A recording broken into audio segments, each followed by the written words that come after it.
Here I am starting with chemical engineering thermodynamics. Thermodynamics is a branch of science that deals with energy and motion. When we are going to start this subject, we have to know about some of the terms. The first term is system. So, what is a system? The part in which the process occurs is taken as the system.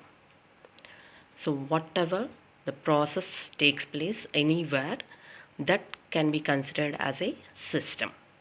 Then the next term is surroundings. So, everything with which the system interacts is taken as the surroundings. So, you can see from the diagram. So, the first thing is a system. Surrounding it, we can call it as the surroundings. So, in an universe, if you are sitting in a room, that room can be taken as a system.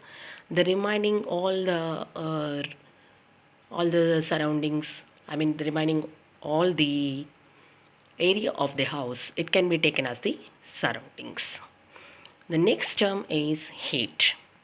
Heat exists as energy in transit from one body to another. That means it flows from one body to another body. It flows from higher temperature to lower temperature. Then work. So work is performed whenever a force acts through a particular distance.